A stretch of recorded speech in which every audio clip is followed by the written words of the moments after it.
Om Swastiastu. Perkenalkan, nama saya Nuwayan Astiti Suryani, absen 30 dari kelas 10 Bahasa 1 SMA Negeri 1 Amlapura. Di sini saya akan meliterasikan pelajaran Pendidikan Pancasila dan Kewarganegaraan, yaitu tentang wawasan Nusantara dalam konteks Negara Kesatuan Republik Indonesia. Sebelum lanjut ke materi, ada baiknya apa itu wawasan Nusantara. Wawasan Nusantara adalah cara pandang dan sikap bangsa Indonesia mengenai diri dan lingkungannya. Materi yang pertama, wawasan Nusantara. Wawasan Nusantara berasal dari kata wawasan dan Nusantara. Wawasan berasal dari kata wawas yang artinya pandangan, tinjauan, penglihatan indrawi. Jadi, wawasan Nusantara adalah pandangan, tinjauan, penglihatan tangkap indrawi. Nusantara berasal dari kata nusa dan antara. Nusa artinya pulau dan antara artinya menunjukkan letak antara dua unsur. Jadi, Nusantara adalah kesatuan kepulauan yang terletak antara dua benua, yaitu benua Asia dan benua Australia, dan dua samudra, yaitu Samudra Hindia dan Samudra Pasifik. Hakikat wawasan Nusantara adalah keutuhan Nusantara dalam pengertian cara pandang yang selalu utuh menyeluruh dalam lingkup Nusantara demi kepentingan nasional. Materi yang kedua, kedudukan, fungsi, tujuan, dan asas wawasan Nusantara. Yang pertama, kedudukan wawasan Nusantara adalah landasan visional dalam menyelenggarakan kehidupan nasional. Yang kedua, fungsi wawasan Nusantara. Fungsi wawasan Nusantara sebagai pedoman, motivasi, dorongan, serta rambu-rambu dalam menentukan kebijaksanaan, tindakan, dan perbuatan bagi penyelenggaraan. Yang ketiga, tujuan wawasan Nusantara. Tujuan wawasan Nusantara dibagi menjadi dua. Yang pertama, tujuan nasional, yang kedua, tujuan ke dalam. Tujuan nasional adalah dapat dilihat dalam pembukaan Undang-Undang Dasar 1945. Tujuan ke dalam adalah untuk mewujudkan kesatuan dalam aspek kehidupan baik alamiah maupun sosial. Yang keempat, asas wawasan Nusantara. Asas wawasan Nusantara dibagi menjadi 6. Yang pertama, asas kepentingan bersama. Yang kedua, asas keadilan. Yang ketiga, asas kejujuran.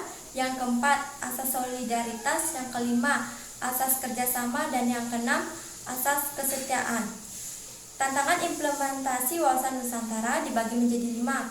Yang pertama, materi yang ketiga, aspek Trigatra dan Pancagatra dalam wawasan Nusantara.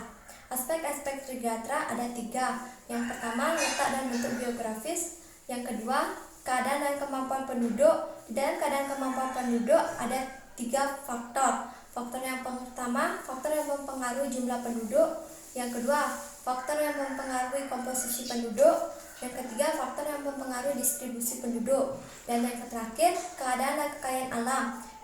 Di dalam keadaan dan kekayaan alam ada 3 asas. Asas yang pertama, asas maksimal. Yang kedua, asas lestari. Dan yang ketiga, asas berdaya asing. Aspek-aspek Pancagatra ada 5. Yang pertama, ideologi. Yang kedua, politik. Yang ketiga, ekonomi. Yang keempat, sosial budaya. Dan yang kelima, pertahanan dan keamanan. Yang keempat, peran serta warga negara mendukung implementasi wawasan kebangsaan.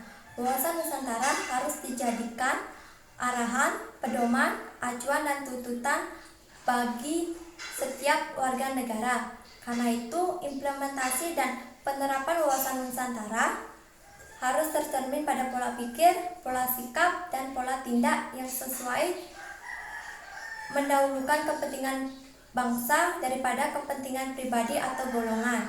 Implementasi wawasan Nusantara ada 6. Pemberdayaan masyarakat dapat dilihat dari faktor sumber daya manusia. Yang kedua, kondisi nasional, yaitu dapat dipengaruhi oleh faktor ekonomi. Yang ketiga, dunia tanpa batas, yaitu adanya kemajuan iptek. Keempat, kapitalisme baru, yaitu tak terpisahkan dari globalisasi. Yang kelima, kesadaran warga, yaitu dengan mempertahankan Negara Kesatuan Republik Indonesia. Materi yang kelima, kesadaran berbangsa dan bernegara, kesatuan dalam konteks geopolitik Indonesia. Geopolitik berasal dari 2 kata, yaitu geo dan politik. Geo artinya bumi, politik artinya kekuasaan. Jadi, geopolitik merupakan suatu kajian yang melihat masalah atau hubungan internasional dari sudut pandang ruang atau geosentrik. Geopolitik mempunyai 4 unsur. Yang pertama, keadaan, yang kedua, geografis, yang ketiga, politik, dan yang keempat, strategi. Konsep ruang. Ruang merupakan dinamika politik dan militer dan disebut juga kombinasi ruang dan kekuatan. Frontier merupakan batas imajiner dari dua negara. Peran-peran geopolitik ada 5. Yang pertama, menentukan bentuk dan corak politik luar dan dalam negeri. Yang kedua, menggariskan pokok-pokok haluan negara, misalnya pembangunan. Yang ketiga, menghubungkan kebijaksanaan suatu pemerintah dengan situasi dan kondisi alam. Berusaha menghubungkan kekuasaan negara dengan potensi alam yang tersedia. Yang kelima, membenarkan tindakan-tindakan ekspansi. Geopolitik dan posisi Indonesia ada 5. Yang pertama, metode alamiah. Yang kedua, Indonesia negara kepulauan. Yang ketiga, perjalanan geopolitik Indonesia. Yang keempat, masalah-masalah teritorial. Yang kelima, geopolitik Indonesia adalah wawasan Nusantara. Kesimpulannya, suatu konsep geopolitik khusus untuk kondisi negara Indonesia yang terdiri dari ribuan kepulauan terbesar sepanjang 3,5 juta mil. Konsep geopolitik itu adalah wawasan Nusantara. Baik, sekian literasi dari saya. Mohon maaf bila ada kata-kata yang salah dan kurang berkenan. Serta saya ucapkan terima kasih. Saya tutup dengan Parama Santi. Om Santi Santi Santi Om.